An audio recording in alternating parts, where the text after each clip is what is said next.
There are things God told you to protect, not share, not because he's secretive, not because transparency is wrong, but because not everything sacred is meant for public consumption. And most Christians don't learn this until something they value deeply gets damaged by the wrong ears at the wrong time. You've been taught to be open, vulnerable, authentic, and those things matter.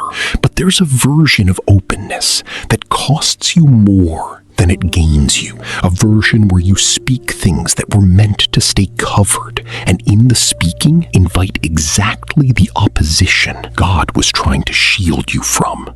The Bible has a word for this kind of wisdom. It's called discretion, and it shows up in the lives of every person God used significantly. Joseph, Mary, Nehemiah, David. None of them announced everything. None of them explained everything. They moved quietly, obeyed fully, and let the results speak when the time was right. Today, we're going through 5 specific things God says to guard, not because silence is weakness, but because some things only grow in the dark.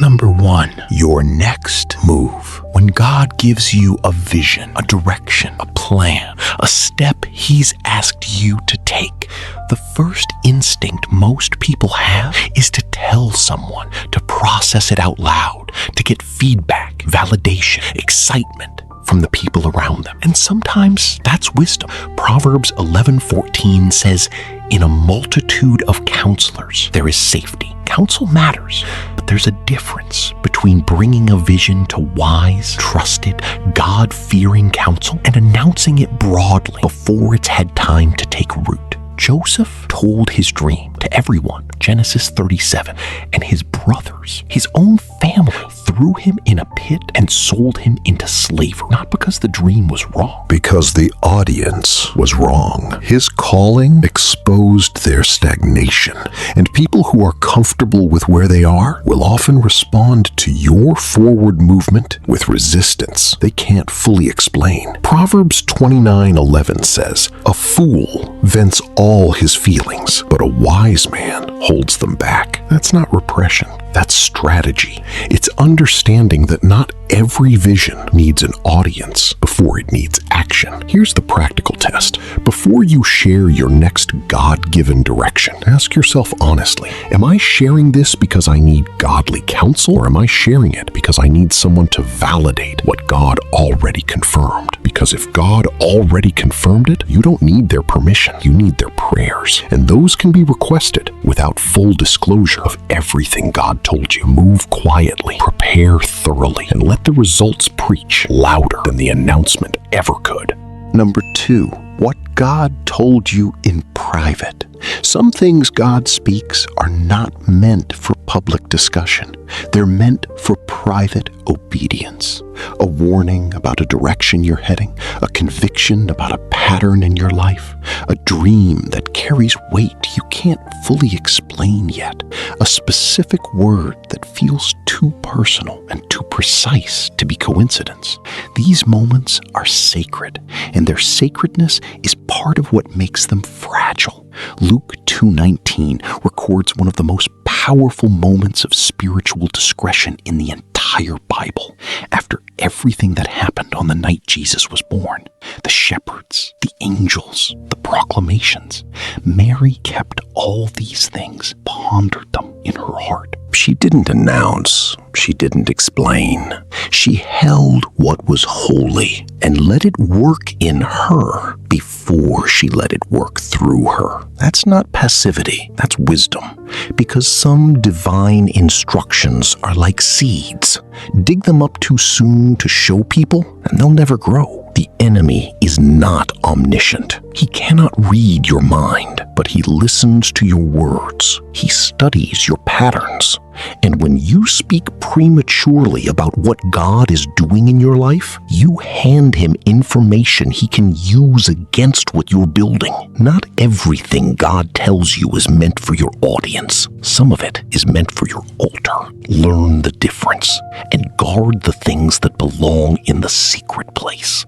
Number 3, your good deeds and your sacrifices. This one cuts against the grain of the entire social media era because we live in a world that monetizes visibility, where what isn't seen doesn't count, where doing good privately feels almost wasteful when the same action documented publicly could build a platform. But Jesus addressed this directly and without apology. Matthew 6:3-4. When you give to the needy, do not let your left hand know what your right hand is doing, so that your giving may be in secret, and your Father who sees in secret will reward you. He sees in secret. That phrase is the entire point. God's attention is not limited to what's publicly visible. He sees what nobody else sees, and the reward he gives for what's done in secret operates in a completely different economy than human applause. Here's what most people miss about this principle. When you share your sacrifice publicly, even with good intentions,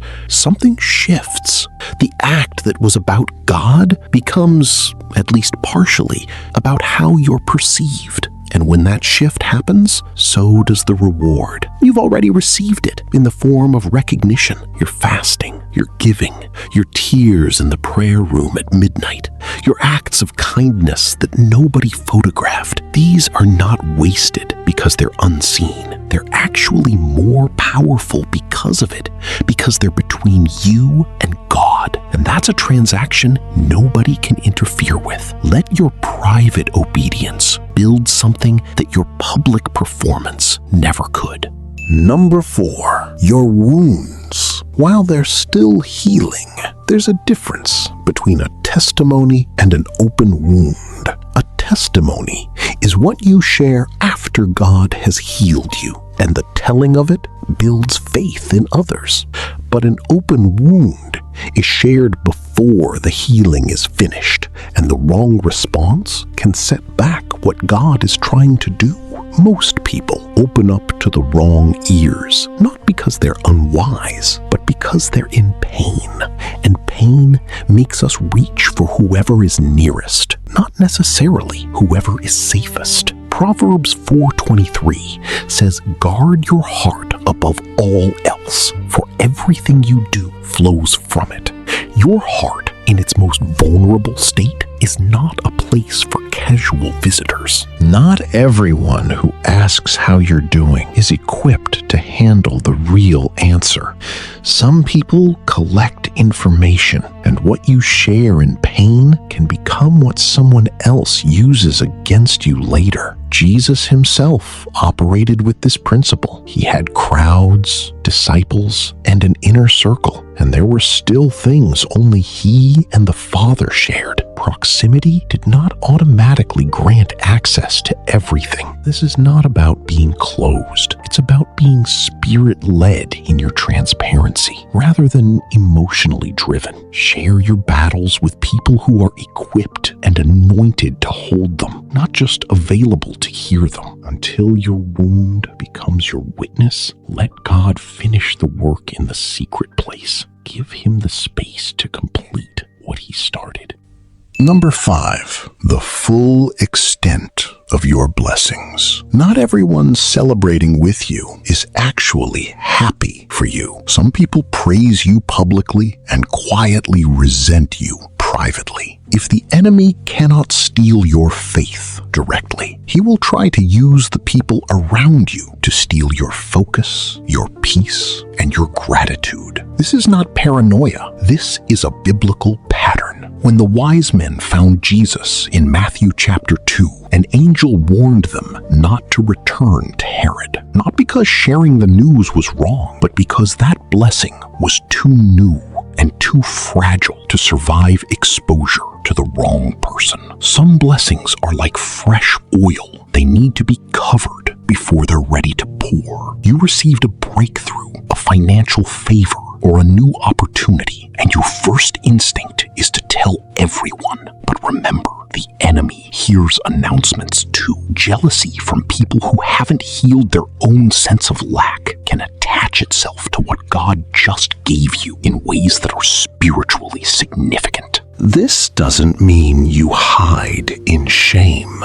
It means you celebrate with wisdom. Thank God privately before you tell the world publicly. Let your peace be the evidence of what God did, not your broadcast. Genuine favor doesn't need an announcement. It reveals itself in time, and what's covered long enough becomes undeniable when it finally appears. Guard what's holy, not out of fear, out of stewardship. Here's what ties all 5 of these together. God is not asking you to be secretive. He's asking you to be a steward. Every dream, every private word, every sacrifice, every wound, every blessing, these are sacred assignments. Stewardship means treating what God gave you with the seriousness it deserves. Not announcing before the time, not exposing before the healing, not broadcasting before the covering is in place. Nehemiah understood this. When God gave him the vision to rebuild Jerusalem's walls, he told no one what God had put on his heart.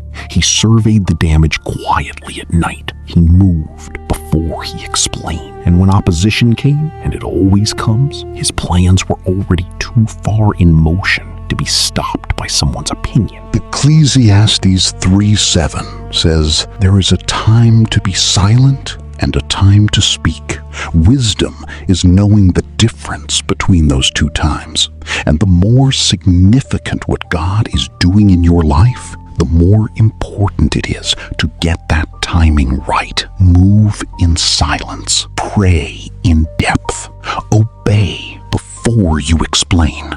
And let what God builds through your discretion speak in ways that no announcement ever could. If this video put language to something God has been teaching you in this season, share it with someone who needs the same reminder. Subscribe to this channel for more scripture-based content that tells you what God is actually saying, not just what sounds good. We'll see you in the next one.